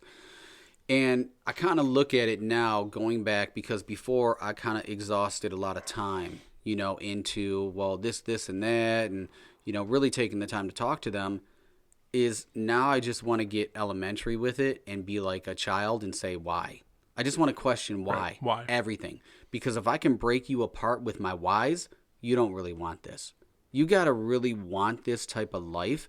You got to really want to be able to do something. You want to love to do this. You got to have passion that if nobody pays you, you're still going to do this. So even if you don't make from this podcast $1 million one day, and you don't have 7,000 streams, $0 to date. There you go. You gotta love, you know what I'm saying? Right. And that's what it is. So it's like, I want to break them apart to see how committed to their idea they truly are. And then we can start from there. And like, I want everybody to succeed. I really do. But I can't make you want to succeed. I can't make you do the work. You got to do this. And it's a lot of work. Right. It is not easy. It looks fun. I mean, if I'm out there, doing, TV or, radio. Or doing an event or something. Oh, yeah, this is great. I mean, we haven't announced. I'll tell you, I haven't announced it yet. So there's something big coming as well. But these all look great. Right. Oh, yeah, there's a couple that you announced recently that are really cool. Like the Omega thing you got going on. Oh, yeah, that was cool. What, Winterfest too, I think, showed up somewhere? Yeah, Winter Blast. Or Winter Blast, yeah, sorry. Winter Blast is, we're going to be a Coast liquor sponsor. So the coconut lime will be down there. So, like, all these different things, like, it took work and it took time. They didn't happen overnight. Like, honestly, I could be in a movie. Teeq Tequila can be in a movie. It's just how much do I want to pay? Right. $30,000, $40,000, $50,000 to be in a movie? No, the ROI isn't there. So, and plus I don't have the funds, like right Return now. on investment. He's throwing out. Yeah, sorry. So return on your investment. So I just look at it like everything like that is what's the return on your investment. And so, so my first thing would be, I really want to be philosophical and I want to break it apart.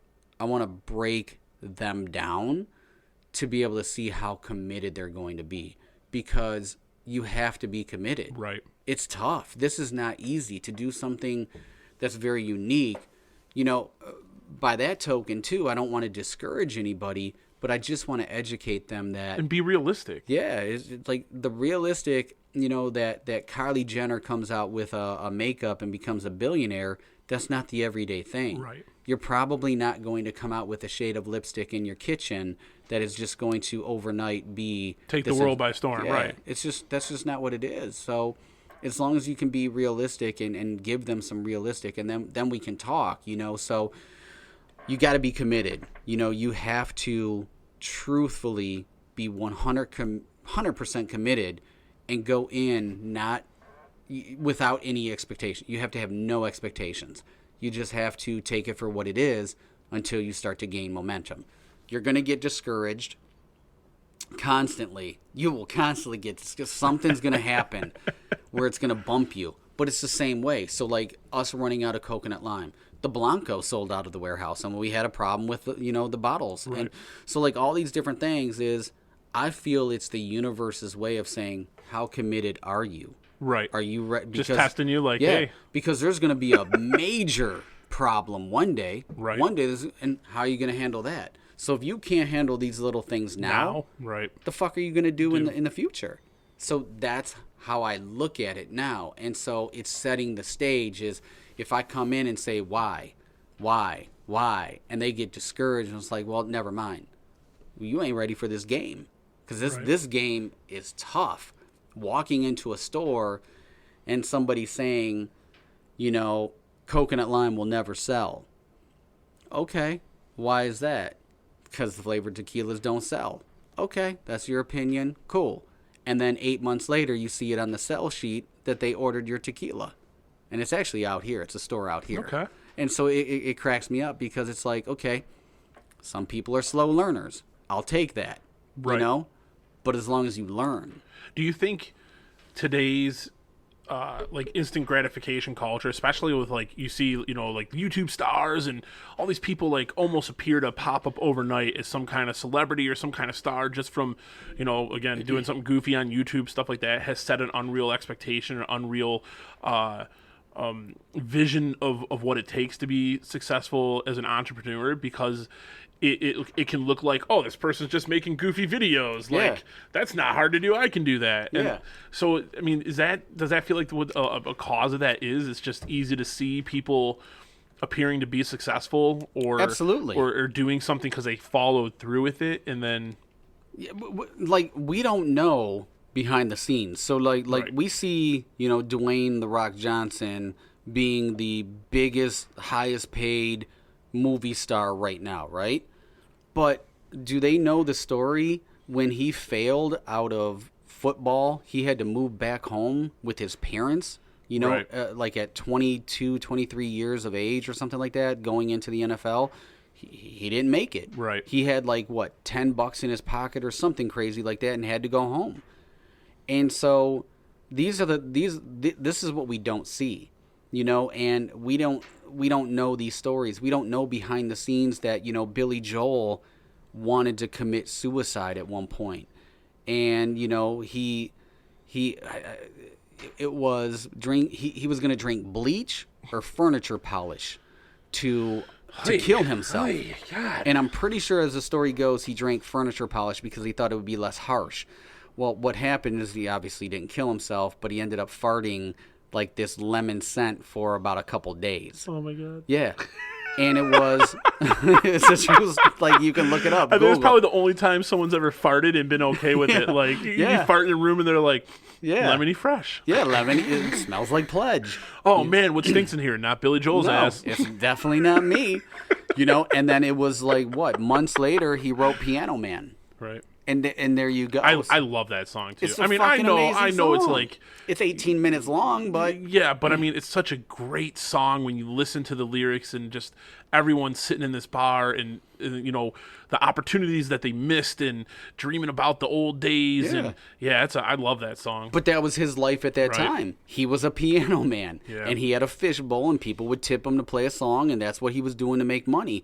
But he wanted to be a recording artist and he was paying his dues. You got to pay your dues.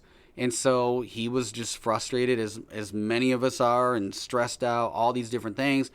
Tried to commit suicide with lemon pledge or whatever it was. Farted his way to stardom. Now look at him.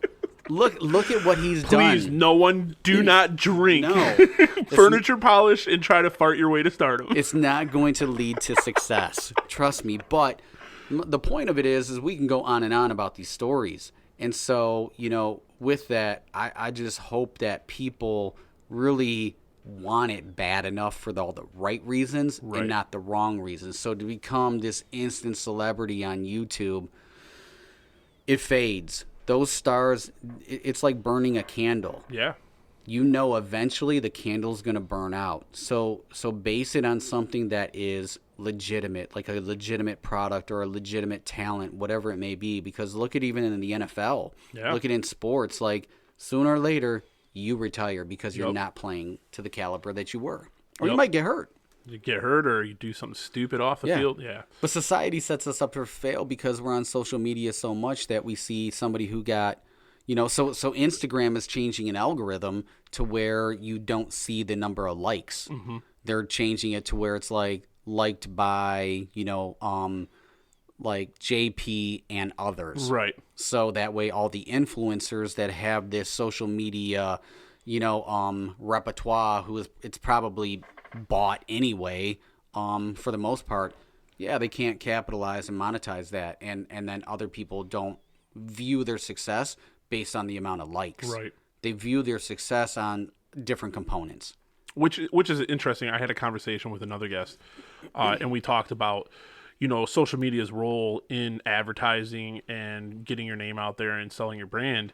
And unfortunately, all those likes and all those follows and those don't equate to butts and seats. Those don't equate to sales. No. Right? Like, it doesn't equate to downloads. It doesn't equate to any of that stuff because it's really easy to just scroll through and just like. And it's funny, I had posted something about, really support and interact with the people that you appreciate what they're doing and the products that they're putting out. Yeah. And someone else had reached out to me. It was like, I never thought about it that way. It's really easy just to scroll and like stuff, but leave a comment, say what you like about it. Give them that feedback, because that means more than just getting arbitrary likes. Yeah. Getting that, man, dude, that episode was hilarious. I love this part. Or, that was a really great conversation, or that's an amazing piece of artwork. That goes way farther than just clicking the little heart symbol or the little thumbs up symbol. Yeah, and then what it creates is a false reality to where people truly get addicted. I know of social media influencers that will throw up a picture. If it doesn't get a certain amount of likes within a certain time frame, they'll delete it. Because they will completely delete it because they're frustrated. It's like, oh, well, that didn't get enough engagement, so it must not be good enough. And then they start to self-judge and overthink and stuff like that. And it's just like, no, maybe it was just the time that you posted it. Because there's the algorithms that work. Like if you post on a Friday, it doesn't get as much engagement as on a Thursday. So there's just so many things behind it. But yeah, we get to, who gives a shit? Gary Vee just always says, put out content content all the time. And sooner or later, what's going to happen is it sticks. Somebody, it grabs somebody. And sometimes because we're so hard-headed, we need to hear the same thing at least 10 times before it's like, well, wait a minute. Yeah. Now it resonates in my life. I heard this message 9 times before, but on the 10th time, I paid attention. Yes. And that's really what it comes down to. So, no, it's you do it for all the right reasons, and then everything else will come. It's not the headwind, it's the tailwind. Excellent. We're at an hour and a half. I don't know what your time schedule is. Let's do one more question. What all right. What do you think? The last question I got for you. First, can I get a little bit of that reposado? Yeah, absolutely. Actually, this is yours. So oh, sweet. Pour yourself. Sweet. Do whatever you need to do. Yes. I've been telling my mom, and she lives up in St. Helen, up by Houghton Lake. Okay. And I've been telling her about your tequila, and the last time I came out to her house, I wasn't able to find a bottle. Okay. So I'm going up for Thanksgiving, so I definitely plan on bringing some up for her. Okay. So now I'm gonna have to go find a bottle of that too, so I can bring her some of that. Yeah, we're trying to get into some major retailers. So hopefully that will curb that early next year. Cross our fingers, but we'll see what happens. But yeah, it's just it's always there's so many stores, there's so many locations to get into. It's just you can't possibly visit them all. Yeah, and then there's so many. Yeah, every gas station. I mean, it's crazy now. Oh, I know. Yeah, that's the big thing. So the gas stations with the vast liquor selection, those are going to be over the next 2 to 4 years even bigger because down south, those are the hotness. Really? Yeah, I mean, are the there's some gas stations that have significantly better selections for alcohol than dedicated party stores. Yeah, there's some stores now I walk into and I'm like, how are you even still in business? It's crazy. It's a front. I've seen Breaking Bad. I know what's going on. We know what's going on. So my last question for you, and it's funny because you've answered pretty much our conversation has gone through pretty much all the questions I had. It's funny, organically, right? Okay. Who do you look up to as an entrepreneur? And if you were able to ask them any question, what would be the question that you had for them? So There's a lot of people that I pay attention to. Gary V I reference a lot because he's done. I like So to get into the topic of consultants, there's our motivational speakers, Right. different things like that. This is where it gets tricky, and I don't know if I piss a lot of people off, but they don't have. I don't know if they have the same level of thinking. I find motivation by people that have done it, not people that talk it. Talk about it, right? Yeah. So the people that walk the walk, not just talk it. 100. So like I look at it as if you did something like Mark Cuban. Right. He created that, streaming platform for sports games, back when he was in college, and that's where it all started. Gary V, Richard Branson, who dropped out of high school, I'm pretty Right. sure, and created a magazine which turned into the first ever mail order record business. So before the penny CDs or the penny tapes, Do you remember all that stuff? That was crazy times. Like it was nuts. Yeah, it was. It was. But so we knew weird. the hustle. Right. We would tape our penny. We would get 10 CDs.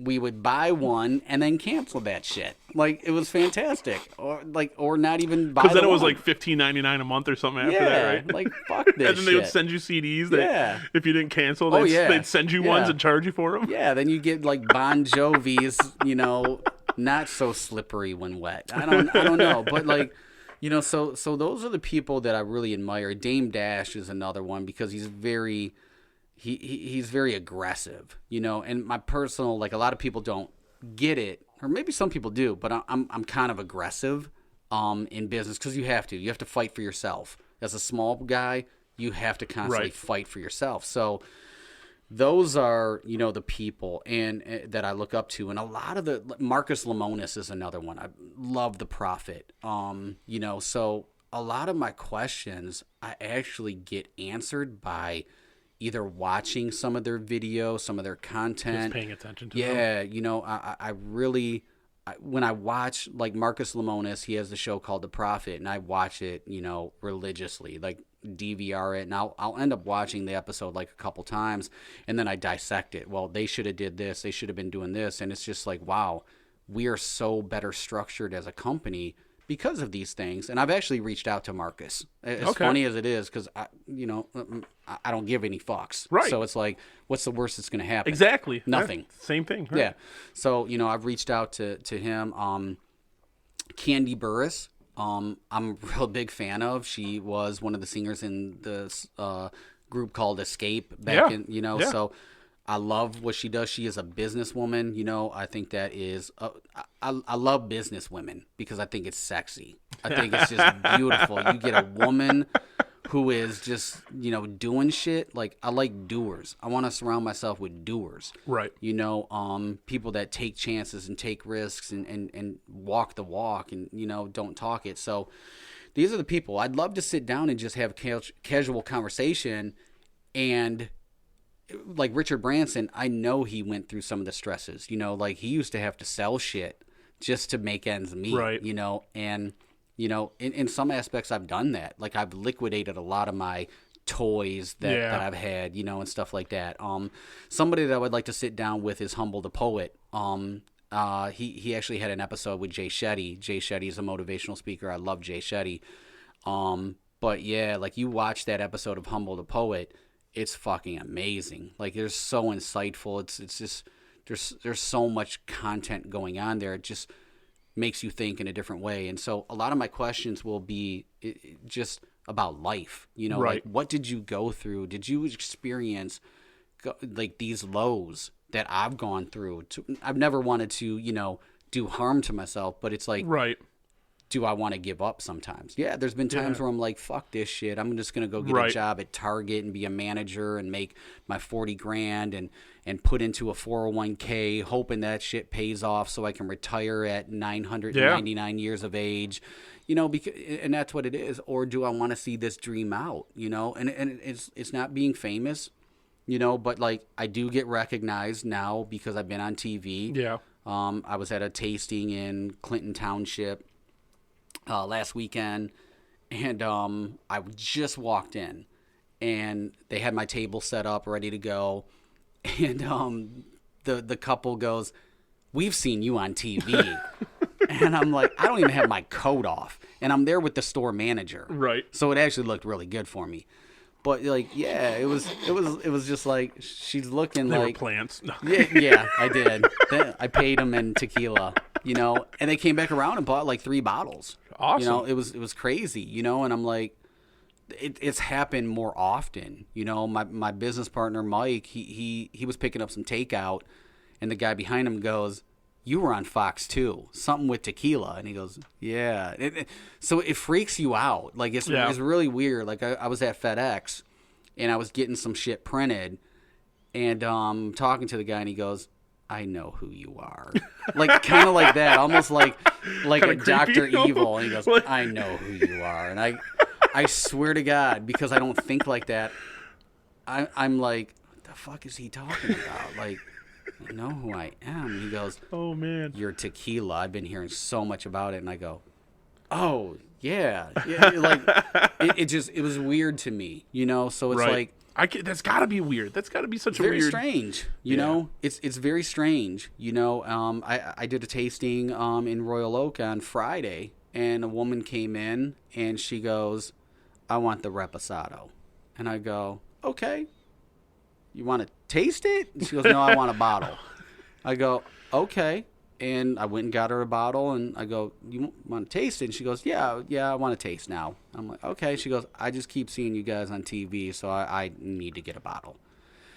So it's weird, It's got to be weird. It's really weird, and so from that aspect, it's like, where my life going to go? But to go back to that question is like, what would I ask them? I would just like to have like casual conversation, and just maybe a few questions come up from Right. here and there. But I've talked to some pretty decent sized liquor owners, and they've all said, "I don't know what you're doing. I don't know how you're doing it, but you're doing the right things."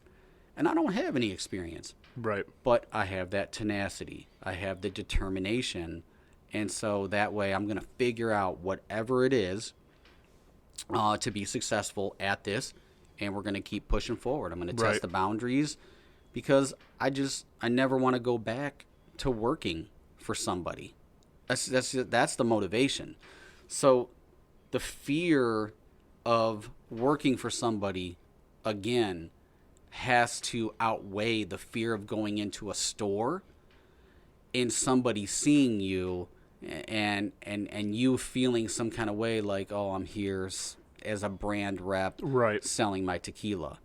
But they've all done it. Beyonce used to go to little places to sing, and look at her now. Like, you got to pay your And dues. they had to do all their mall appearances and all that Sure. crap. Yeah. Yeah, so it's like, I would like to know if they went through, some of these feelings too, and what motivated them to keep to going. push through it. Yeah, because that's what it is. You got to focus on something. There's got to be a motivation somewhere to keep pushing forward. Right. And so, my motivation is family, and to teach people also that you can do whatever you want. I mean, we created a fucking tequila company in Michigan. Yeah. Let's think about this. Probably not the wisest. But then on the flip side of it, maybe it was, because there's only a few brands out here. But my choice was to do something completely different, and who knows where this is going to lead. And I've met some great people. There are some... It's just all about opportunity and growth. I've grown so much in the past year, mentally, emotionally, spiritually, just all these different things, business-wise, than I have in the last 5 years that I was at corporate America as a senior leader. Right. Totally different. You don't own your business. When they say own your business, no. I'm looking at P&Ls. I have a budget for marketing. Right. I'm looking at sales. I didn't have to do that shit before. I just had to manage expectations. And that's really just the difference. So now I feel like an owner. So when people come into a store and see me doing a tasting, and they're like, they look at you, and then you're like, "Well, this is my tequila company, Teeq Tequila," and they, "Huh?" "Oh yeah, I'm one of the owners." "And you're doing this?" Because they don't expect it. "Yeah." "Well, yeah, I'm doing this." And I always want to do, like, to some capacity. Right. I never want to get that far away. You become detached from the people. The people is what fuels me, because I Right. want to inspire them to do something.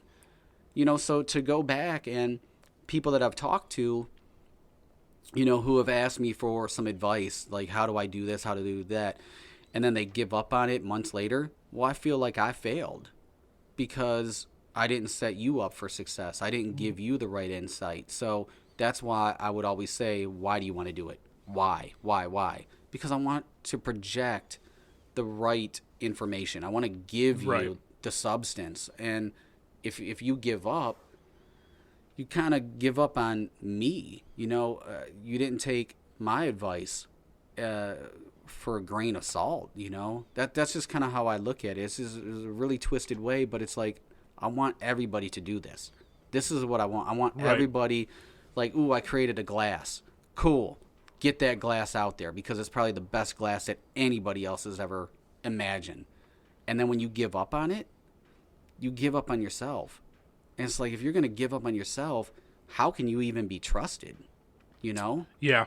No, I hear you there, and it's funny that you say that, because that's like one of the things that I had this conversation with my son while we were driving somewhere once. You know, he's like, "Oh, you're so cool. I tell all my friends at school about all the stuff you do, like podcast and wood burning and drone Yeah, racing, wood burning is awesome, and all too. this stuff." He's like, "You know, I tell people about that." And I'm like, "Look, if there's one thing that because I feel overwhelmed sometimes with my Sure. ambition." Yeah. Like last weekend, like I was kind of depressed a little bit, and my girlfriend's like, "What's wrong with you?" I'm like, "I just feel overwhelmed," and she's like, "Why?" And I'm like, "Because of all the shit that I want to do." Yeah. Like it seriously weighs down on me sometimes, and I told my son, I was like, "Look, if there's anything that I teach you and your sister, it's that, like, you can do the things that you really want to do if you put your mind to it and you look for a way to figure it out. Like the podcast thing, like this was, fuck it, let's do it." You know, Why not? let's do it and find Yeah. a way. You know, I don't have the best microphones or the best setup. You know, I built a table. My mic setups are like $30. I mean, you can find a way to do it. And that's like the one thing that I want to, you know, I want people, especially my children, to understand. Like, if there's something that you really want to do, you can do it. You just got to figure out the way to do it. Yeah, you know, I mean, it goes back to overthinking. If you overthink, like, oh, but I need all this, I need the biggest mixer, which, you know, I need the best microphones, I need the greatest headphones, I Right. need all this stuff. You really, all you're doing is creating excuses to talk Yeah. yourself out of it. For sure. That's it. For sure. And I And refuse. and I think people too will overthink those small costs, right? So like my girlfriend does a lot of crafting and stuff, and we had a little booth in a local craft mall. And some months she made rent and more, and some months she didn't. And I really think the clientele that catered there wasn't conductive to her stuff. It was a lot more antiques and older people, and her okay. stuff's pretty sassy. Some of her sayings, Yeah. like the stuff that sold the most had the word shit in it. Like, Okay. it was funny, but so now we have a couple of craft shows coming up. She's doing one next weekend, and then we are doing one together at Troy Athens in December. Okay. And she's like, "Oh, I don't know if we should do that. You know, it's $100 to enter for the weekend. I don't know if you should. Fuck it, it's $100. Let's just do it. Yeah. Like, if you sell everything that you have." And chances are that's more likely going. I mean, it's specifically for crafts. It's specifically for what you're doing. It's not antiques mixed in. It's literally what you're doing. And you have a better chance of running into people that are younger, Yeah. that are going to find your stuff funny. Like, why not? You know, just do it. Like, even with the podcast and like the site, I think it's like $100 for a year that holds all my files and stuff. Okay, that's like $10 a month or something. You know, Yeah. I think people stress out too much about it sometimes, instead of just taking that small upfront little hit. Just like test it out. What's it really like? $10 a month. What's that? To see if something that you have an idea for is going to work or not, or you know what I mean, like to actually get it out there and try Yeah. it. I think, like you said, people tend to overthink that stuff and like, oh, I can't. Well, they do that. I talk can't afford themselves that. out of it. Yeah, You know, I mean, that's what happens a lot of times. And Right. that was even my default getting into this, is like, I can't do this. There's no way we can create a tequila company, but here we are, you know, and now my limitations, I don't know them. right, I mean, I just don't know if I have a limitation anymore. It might be financially, of course. right, obviously, But other than that is, well, why can't we? And so once you start that mindset of why can't I, you know, everything is completely open. Yeah. But we are kind of trained by society to have these limitations, to have these bumps where we doubt ourselves. But that's a whole other conversation, to where it's like, you grow up, you go to school, you go to college, you get a good job, you work for a good company. That life just doesn't exist anymore, because you don't collect pensions like you used to. You don't have the retirement options. It's kind of based on you. Like, most people don't even stay at a job longer than 5 years anymore. So there's just all these aspects that are thrown in. So I wanted to create something for myself that, I never retire. Right. I don't have to. Like, it just ends up working and doing its own work, because you build the machine. While you're building a machine. Now I have one more question for you. Yeah, that's fine. So you build the machine, and then it ends up doing. But the work is building the machine. Right. But once you have the machine, it's just maintaining the machine. That's it. And so that's what we're trying to do here. So at this point, you love what you're doing. You love tequila. Mm-hmm. You love talking to the people. Like, you love this. Is there a fear, or do you ever feel like it could get to the point where it no longer is something that you love, but it feels like work? I think anything. So I go by Richard Branson. Is when something stops being fun, it's time to get out. And so for me, this is fun. One day it might not be. I can't envision that right now. Right. I know, unless something really bad happens to me health-wise, I'll always enjoy tequila. It's a better spirit, so I know I'll always enjoy tequila. You've definitely opened my eyes to tequila. I love it. It's a culture, it's a world, and if you even look back at, wow, like the evolution of tequila, it's just such, there's such a history. There's such a, a deep, rich history of, the plant and stuff like that. Like, there's a documentary out there called, I think it's called Agave, Spirit of a Nation, or something like that. It's like about an hour and a half, and it talks about mezcal. It talks about tequila. Okay. So it's really cool. It's like a really insightful, documentary, and I really enjoyed it. I actually watched it on a plane going to Mexico. As funny as that is, but yeah. So I can't imagine me ever get bored of it, but I know once this really starts going, the motor's spinning and everything's good, I want to do something else as well. Right. There's other, so it's like this is the big one. This is the main one. But I want to do other things. I want to challenge myself. I want to continue to challenge myself, and I don't know what that's going to be. I don't know what that is, and I don't want to surround myself with people that don't want to do that. So it's like, this is up and running. We're doing really well, whatever it is. What's next? I already know that answer. Right. There's already things that I want to do. You're right. Oh, absolutely. Like, the blueprint's there, so it's like, then it turns into, who do I want to do this with? Because I want to bring, it's not about the money. Right. It's about having, my friends, my group. Hey, what do you guys think about doing this? Yeah, fuck it, let's do it. Let's do it, right. Hey. And who knows? It could fail, it could succeed. But I know if we don't try, it's already a failure. Right. And that's what I don't want to ever happen. So right now, happy, want to continue to see it grow. But yeah, there's other things that I want to do. There's absolutely. And I think that's the human way. I mean, I don't know. I pose that question to everybody, to your audience, to you. Isn't there more? Always. Yeah. Who the fuck knows what I'm going to want to do tomorrow? So I want to go fly paramotors. I'll have to show you what the fuck that is, because it's crazy. Okay. My girlfriend says I'm just trying to find ways to leave her. But Don, real quick before we go going, where can people find your Teeq? What's the websites? Where can they find the listing of the stores at? So, have you? Yeah, so go to teeqspirits.com, so Teeq spirits.com, or just Google Teeq, Teeq, and I promise 5 pages of shit will come up. You'll see me on TV, the website will come up, all that good stuff, social media, Teeq Tequila, all that good stuff. So, but thank you for having me on again. I appreciate it. Oh, no, Don, anytime. It's always fun. I enjoy drinking your tequila. You open my eyes to a new world of alcohol, and it's delicious. Thank you. And I appreciate the conversation. Always is great. And thanks again for coming on. That is the Get Up.